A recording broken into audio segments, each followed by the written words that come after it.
रात के 2 बजे थे। अमर अपने कमरे में बेसुध सोया हुआ था कि तभी दरवाजे पर ठक ठक हुई। ठक ठक की आवाज़ से अमर की नींद खुल गई, लेकिन उसने सोचा कि शायद यह आवाज़ उसके मन का भ्रम है, इसलिए वह करवट बदलकर फिर सो गया। लेकिन कुछ देर बाद फिर ठक ठक की आवाज़ आई। लगता है कोई है, उसने मन ही मन सोचा। फिर उठकर लाइट जलाई और दरवाज़ा खोलने लगा। तभी उसके मन में ख्याल आया कि कहीं बाहर चोर तो नहीं।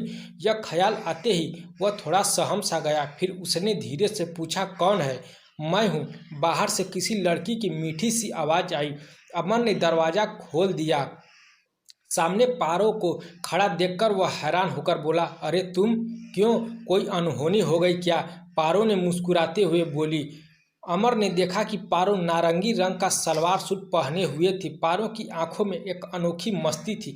उसे देखकर अमर को ऐसा लग रहा जैसे उसके आगे कोई जन्नत की हूर खड़ी हो।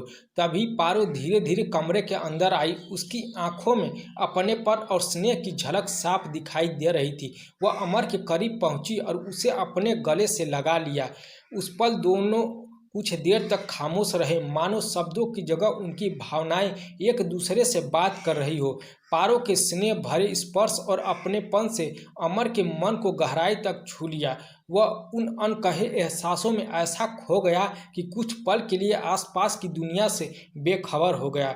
इससे पहले कि अमर कुछ और करता, उसके मन में किसी कोने से आवाज आई, यह तू क्या कर रहा है? जिस थाली में खाया उसी में छेद कर अपने मालिक के एहसानों का ये बदला दे रहा है।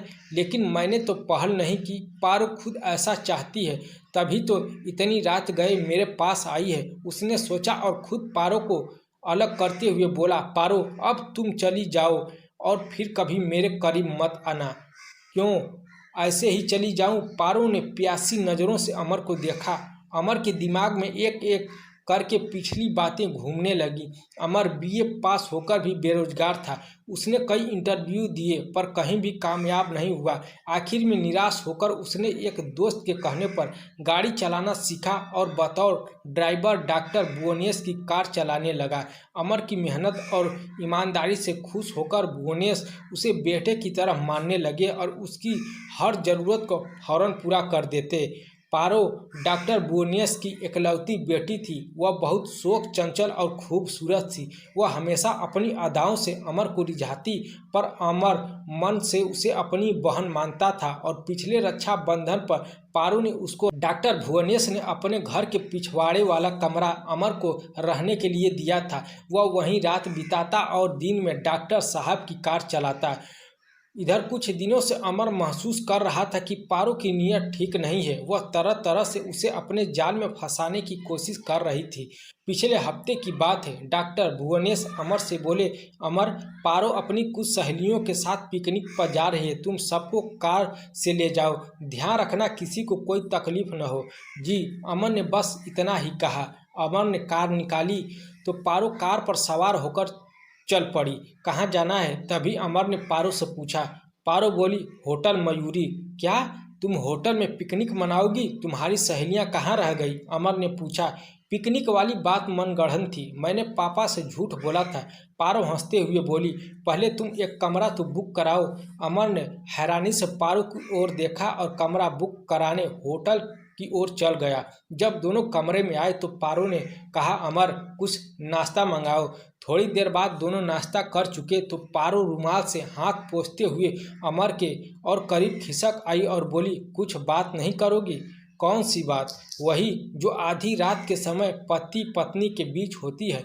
इतना कहकर पारो अमर के गले लग गई और फिर बोली, अगर तुम मुझे बहुत अच्छे लगते हो।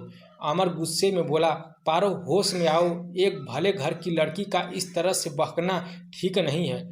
चढ़ती उम्र की भावनाओं में बह रही पारो ने अमर की बात पर कोई ध्यान नहीं दिया। वह मुस्कुराते हुए उसके करीब आई, बोली, मैं कब से इस पल का इंतजार कर रही थी, क्या आज भी अपने दिल की बात नहीं कहोगे?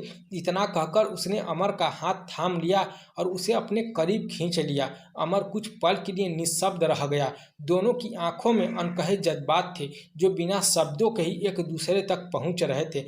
अमर ने खुद को संभालते हुए शांत स्वर में कहा, पारो अपनी भावनाओं पर काबू रखो। मैं हमेशा तुम्हें अपनी बहन की तरह मानता आया हूँ। याद है पिछले साल तुमने मुझे राखी बांधी थी। तुम्हारे पिता मुझ पर भरोसा करते हैं, मैं उनके विश्वास को कभी टूटने नहीं दूंगा। पारो ने गहरी सांस ली और नम आंखों से अमर की ओर देखते हुए बोली, तुम मेरे सगे भाई तो नहीं अमर, शायद इसलिए मेरे दिल में तुम्हारे लिए वो एहसास पैदा हो गया है जिन्हें मैं चाहकर भी छिपा नहीं सकी। कुछ पल के लिए कमरे में गहरी खामोशी छा गई। अमर समझ नहीं पा रहा था कि पारो को कैसे समझाए, जबकि पारो अपने मन की बात कहकर भावुक हो चुकी थी। अमर की हालत सांप छछूंदर की सी थी।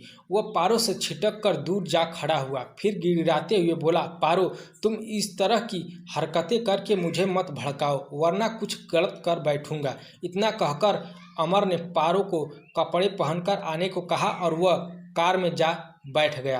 कहाँ खो गए अमर?